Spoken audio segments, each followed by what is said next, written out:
G'day everyone, thanks for stopping by. I might have to make this reasonably quick. It is sprinkling, but for you, I'll suck it up. Anyway, look, today's video is going to be very quick. Hopefully it's going to be a couple of videos today. I've got another one on the go, which is the install of the Matson DC-DC charger, the switch over of the solar panel on the Pajero from the two 120s to the one 235 24 volt panel, and the reinstall of the water tank. But anyway, we'll get around to that hopefully today or the next couple of days. Maybe that should be up. If not, it'll be next week, whatever, when I get around to it. Point being, the reason I wanted to do this short video today is just to show you something that I picked up secondhand. Now, I'm going to show you a couple of products here. Unfortunately, the one that I'm most excited about, you can't buy. Now, this is just something that somebody's had made up for a specific purpose, and we'll get to that in a sec when I show you the product. I'm going to show you first the one that you can buy, and then we're going to have a look at the one you can't buy that I'm most excited about. Now, I'm going to need your input on this one, because this thing was built for one purpose, but I want to use it for something else, and that's where I'm going to need your input. So get your thinking caps on. You've got a couple of minutes before we get around to it, but I'll show you the first thing. And this is something you can buy off the shelf. You can pick it up from Bunnings. We'll give you a look, mainly because this is going to be something we can compare to the other thing that I got. I know I'm being a little bit quizzical, but you'll see what I mean in just a sec. Stick around, try not to get too wet. Okay, so I think we've all seen these. These are just those work light sets that you can pick up from Bunnings and the like. This one, again, everybody knows, if you follow the channel, you know that I pick up a heap of stuff off Gumtree, Facebook Marketplace, all that sort of stuff. I buy a heap of my stuff second hand. Rather than feeling like rain, it actually feels like sleet or snow. It's not that cold though. I think it's a great way to get a bargain. This, for example, I paid 40 bucks for this, and the guy had 4 of them. I was thinking about going back and getting another one, but I'm glad I didn't, because that allowed me to take the money that I was going to spend on this and invest it into the other thing, which you'll see in just a sec. I know I keep saying that. Anyway, this cost me 40 bucks, was brand new in box. If you want to go and buy this off the shelf at Bunnings, I believe they're about 99 bucks. Put a link down in the description to this specific one. This is a 20 watt version. I believe there may be a 30 and a 40 watt version. Not sure if you can see that rain, it's starting to come down a little bit. These are two 20 watt LEDs. I used to have an old one of these with the exact same setup as far as the mount and the tripod, etc., which used to be the halogen. Used to use those little slimline halogen globes, and I was forever replacing those bastards all the time. They'd always go, you know, it'd be hot, you'd move the thing, they'd shit themselves, and you'd have to go and put 2 new ones in it. I think they're only about 4 or 5 bucks, but I must have went through about 20 of them and finally just chucked the thing. Just show you how this quickly sets up, and then we'll get to this other thing. So obviously, you know, if you haven't seen these are a real good bit of kit, and I was really happy with this. Now, the reason I bought this was because obviously, you know, I like to do a little bit of YouTube stuff, and I need to do a bit of lighting. You know, for example, if I want to do something at night, quite often I feel motivated to go and make a video at night, or I want to come out and work in the shed. I really like working in the shed at night, but unfortunately I've got the choice between either coming out and doing something in the shed at night and not being able to shoot it because the light's insufficient, or just not doing it at all and have to wait for the next day, and sometimes I lose motivation. Anyway, so tripod, bottom comes down, tighten up that knob. These things extend as well.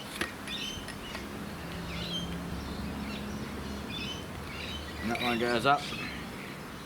And that goes up to about that height, which is about my height, give or take. Now, I'm about 5'4", 163, 165 odd centimeters.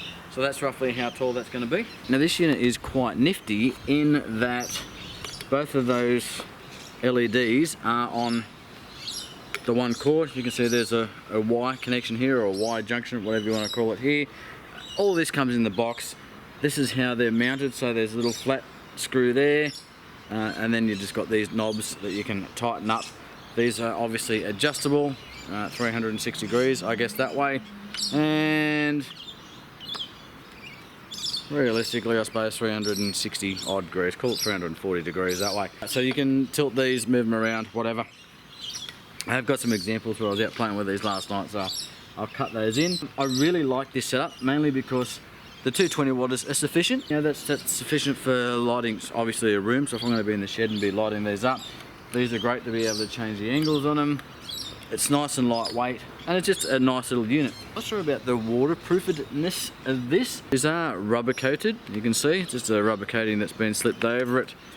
I would suggest that they probably are waterproof, but obviously you need to consider that you're going to have a 240 volt connection somewhere that's going to be getting wet. So anyway, that's that. We're going to put that down in the backyard so you can actually compare that to what's coming. Alright, let's go get the daddy. Got the idea yet?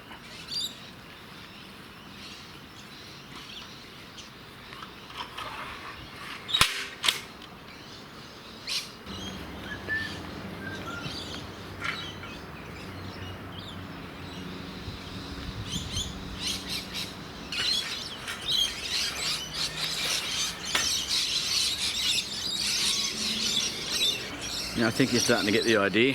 So there's a little tripod there. And here's the one you're here to look at.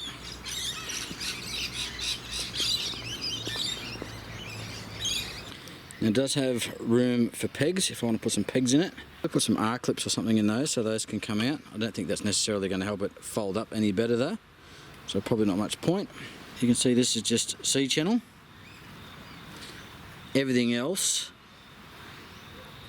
these legs, the centerpiece. Now for those who might want to make one of these, this is just some sort of a base plate. Looks like it's been cut out for that to slip in.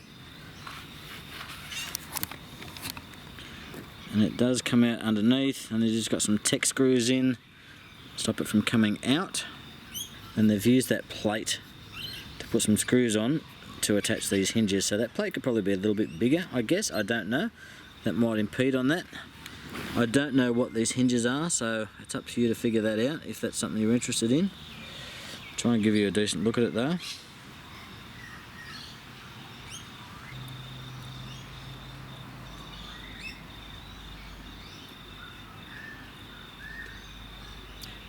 So whoever came up with this did a really good idea. Now if there's some measurements or something here that you want, let me know and I'll see what I can do to get them for you. Okay, so that's 45 mil. I'm guessing that's square. Yep, okay. So these sections, these leg sections, 45 mil. The bottom sections, bottom legs, they're 55 across. This is the C channel. And about 40 high. The centerpiece is indeed 50 mil. So it's 2-inch square for that centerpiece. Now this is the piece that slides into that 50 mil. It is ever so slightly different. And that's 45 square. Now the centerpiece here, which is the 50 mil square, I'm not sure what the thickness of the wall is. If I had to guess, it's only like a 2 mil, maybe 3 mil at most. And obviously the cross piece up here, I figure this is going to be about the same as the legs. It's 50 mil across, and so it's 2 inches by an inch, so inch on the sides. Now something we need to improve here are these. They've just got these thumb screws or thumb bolts. Just have a nut on those. What I actually need is a flat-headed bolt or a flush mount bolt that I can put the wing nuts on the bottom. There are a couple of holes. These are more, the holes here is the main hole for the center, and I could put some screws in the side here just to I guess lock that mount on the LED light into position so it doesn't turn. Just some Tech screws front, and there's some on the back there as well. They've used a lot of Tech screws. This side is just a replication of that top side. Realistically, it is just a replication of that little fella that you see over there, with the exception that obviously it doesn't have the cam locks and the extendability. So what I'm thinking is I can just go and get another piece of this, another piece of 45 by 45, a long piece, and that will allow me to extend that. Alternatively, I go and get another piece of 50 mil and slide that over the top of this section here. Now it does have some extendability. This section here, the 45 mil, this is where it goes in, does go all the way down to here. So the length of that 45 mil section is basically 1500 long. So if you get a longer length to that, we can get a 3 metre length, we can get a 3.5. I think I could even source a 6 metre. If I source a 6 metre, obviously that kind of defeats the purpose for portability, unless I'm of course using it at home, makes it hard to transport as well. But what I could effectively do is get some 45 and some 50 and interlock those, put some pins in it as it goes up, and then obviously we'd need to guide that. Grab the LED lights and we'll give you a look at those. Celestra, there's the brand of the lights. There's slim LED floodlight, 240 volts, so there's a 240 volt, but I reckon we can come up with a 12 volt solution. I don't know about the 100 watts. The IP65 water rated, so they can be used outdoor. Wide 120 degree light beam, 500K color temp. This is available in white, grey and black, 50 or 100 watt models. So that's our LEDs there. Now there are two of these, obviously. We'll put these together and we'll give you a look at these up on the tower. So you can see on the bottom of the bracket, same as any normal LED bracket, I suppose. You know, on something like this, you've got a central bolt, and then you've got two locator bolts which will keep it in position. That would probably go 360 degrees, so at any position around it. The problem I have with this is you can see how little room there is here. That's why we need that flat-headed bolt, or a flush bolt that we can actually fit under there. Two banks of LEDs, so I have to assume they're 50 watt panels to make the 100 watts. Give you a model number. That's LED 2455, and that says 150 BK. Show you how much of a pain in the freckle it is, but we'll do it. I'll do it for you, and we'll set it up. And I'll also show you when I had this out at night, just to give you an idea how bright these are. These are really, really bright. These LEDs are on their own plug, so I need a double adapter to run these. There. So you can see that bolt there, that just protrudes too far for me to be able to tilt those lights forward, but in that position, that's fine. So obviously the mechanism for tilting it up is the same, but now we've got all that weight of those lights on the top, which makes it quite the challenge.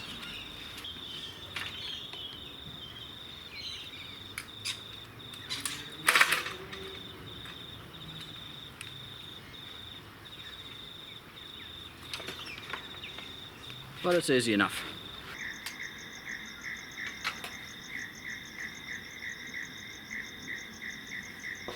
$40 watts there versus 200 watts there, so we'll see how that goes. Now I've got a big backyard. It's probably 50 odd meters, maybe a little bit more, towards that back fence, which you can see just there. So that's actually the back fence. The kayaks here are probably, maybe at a guesstimate, 25 meters, maybe 30 meters, and then you've got another 20 plus odd meters on the back of that. I've never actually measured it, but it's thereabouts. So from where we are now, anyway. This is just a normal floodlight up here. You can see those LED, and you can see how dark I am being behind those, where if we walk in front, it is literally like daylight here. It's actually brighter than daylight. You can see how bright those are. So they're doing a really good job. I shouldn't have looked at those because I can't see the camera now. I have no idea what sort of lumens that is, but you can see that's lighting up.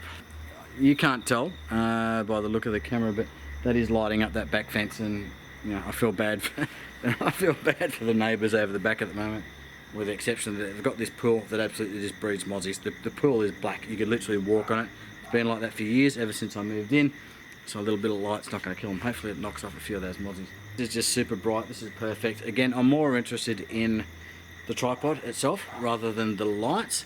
And look, I do apologise. I know, you know, most of the stuff that I do reviews of is something that you can go and pick up in store or something like that, or you can buy, and you know, I like spending your money. I like spending mine too. That's what it's for.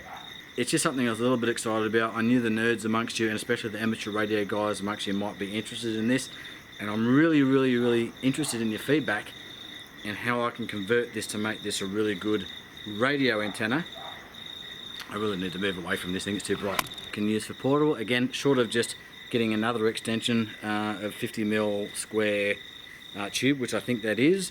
I'm out of options and I don't really know. It would be nice to be able to turn it into a crank up something, but I don't know how that works. So if you've got an idea how I could turn this into an internally cranked extendable telescopic mast, that'd be perfect. Get in touch, let me know. But look, all your weird and wacky ideas, my ears are open and I'm listening and I'm really keen.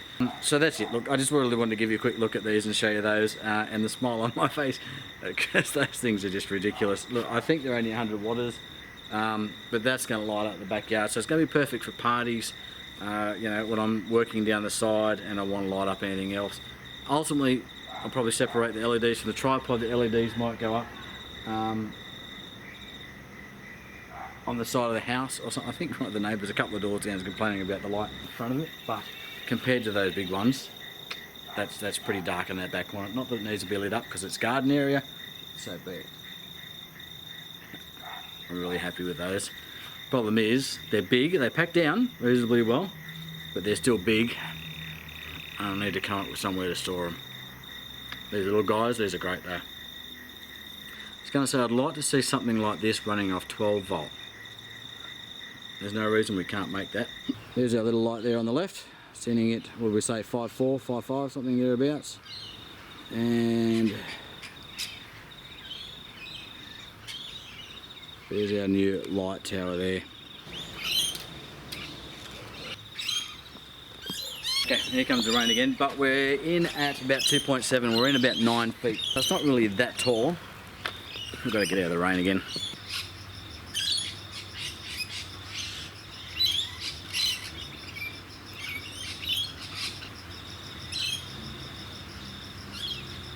I think from here you can see where those leads come down from the LED lights themselves. You can see how high they are. And I've got to tell you, that's not something I can reach. The only consideration is obviously they're out in the rain now. But with those leads being so short, that means I need to put a double adapter up there. Now obviously a double adapter is going to take on water. I'd need something waterproof there. And then obviously an extension lead that I'd need to run up, that would need to be waterproof as well. Definitely need some sort of a waterproof connection to be able to make that connection that close to the lights and be able to work it from there. Now those are the hinges at the top of the legs, and this is hollow, so it's reasonably light for how solid it is. At a guess, I would say it is up somewhere around maybe the 15 kilo mark, give or take. There maybe a little bit less, maybe a little bit more.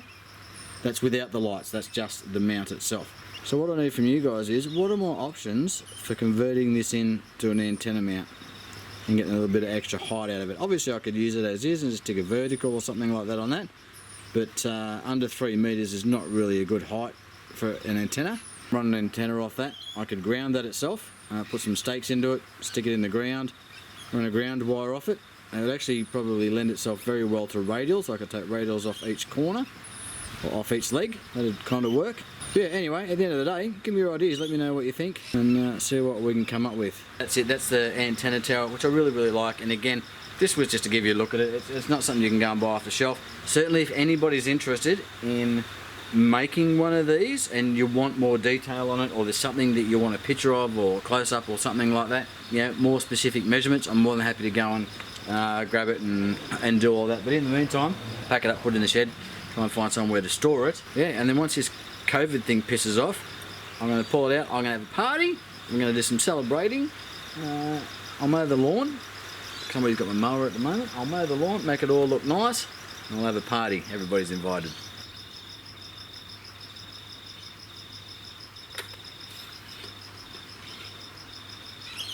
That's a little Arlec packed down. One hand portability. This would be great for just throwing in the back of a car, obviously for a work site, something like that. And I really like that ruggedised look for the big girl. And the leads on those things, I could be a couple of feet each.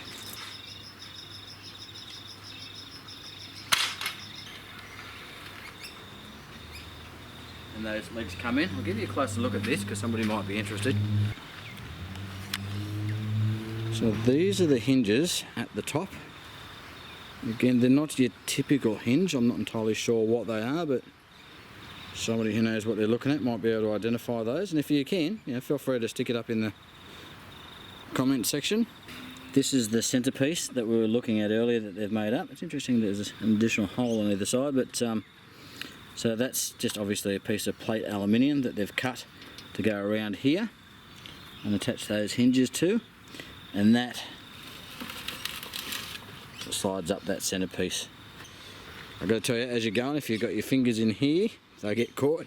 If you've got your fingers down here, they get caught. You just really got to be wary of where you've positioned your fingers while you're packing this thing up. It's easily liftable. I'll probably do that one hand, providing I can get a balance on it. You can see where those legs have gone into that C channel. There's those hinges there. Try to just give you a little bit of a look at it in that configuration. There you go. There's our hinges there at the top, so they all just pretty much lay flat. And they have stuck reflective tape all over this. There's reflective tape down the outside. There's reflective tape around the tops. There is reflective tape literally all over this. So this was used for some sort of an event. Really like it, really impressed. That was why I had to go out and get it. And for the 150 bucks, probably the value of those lights, realistically, are probably worth that 150 bucks. 100 watt LEDs aren't particularly cheap, and I don't know how much aluminium is in this, but obviously aluminium's not cheap. There's a fair bit of that in here. There we go, that's our little LED lights and tripod. Thanks very much for stopping by. I hope you enjoyed it as much as I did. It was this video is more for shits and giggles than anything else, and get your input how I can turn that into an antenna tripod, something that I can use for portable work. It's really solid, and I think it's going to lend itself well to something like that, even as a semi-permanent type setup. Anyway, thanks very much for stopping by. Catch you next one. Into the darkness here.